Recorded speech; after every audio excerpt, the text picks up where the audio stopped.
Before iron remembered fire,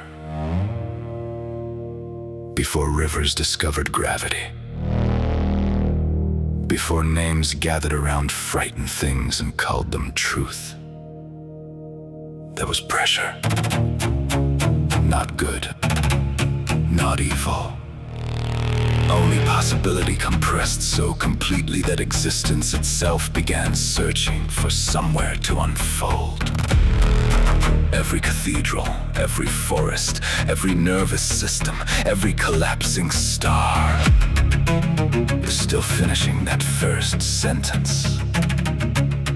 We are not born into the universe. We are continuations of an unfinished construction.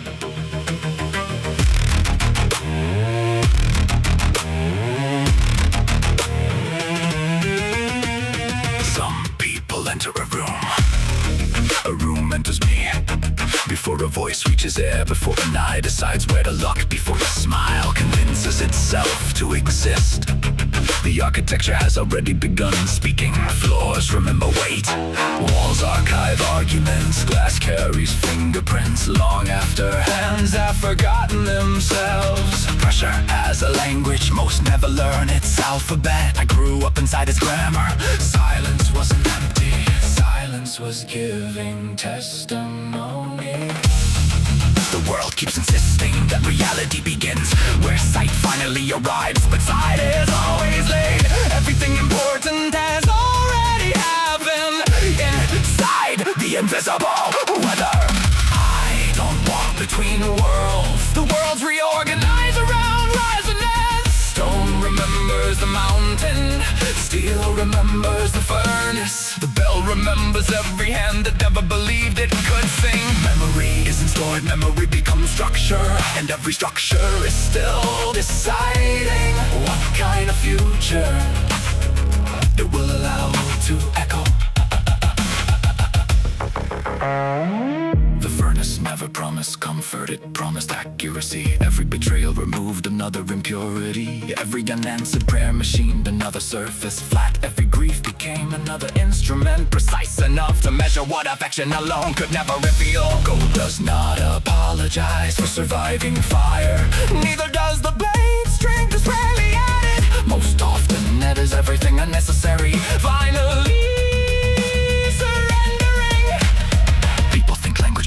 with words, it doesn't. Language begins when a shoulder tightens from breathing, changes when the tension hesitates, uncertainty arrive half a second too quickly. Conversations are weather system, crowds become oceans in dire civilizations. Drift on emotional pressure, they mistake for logic. I don't hunt lies, I watch gravity. Eventually everything falls exactly where its weight has always intended.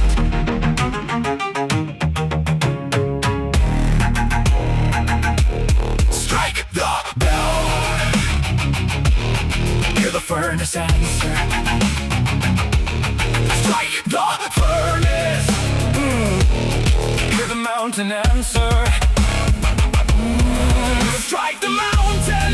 Hear the earth remember what stars whispered before stone existed. Again, strike again. Pressure again. Transformation again, again, again. Nothing disappears. Everything reorganizes. I no longer worship certainty. Certainty builds prisons faster than kingdoms. Curiosity builds doors. The strongest mind isn't the one that never changes. It's the one strong enough to survive becoming wrong. Every answer is simply a bridge, trying to become a better question. The universe is never asked for believers, only participants. Listen. The trees are not standing still, they're translating sunlight. The ocean is translating the moon. Your heartbeat is translating ancient explosions that still refuse to stop becoming. The cathedral isn't made of stone. Stone is merely one sentence, and inside the cathedral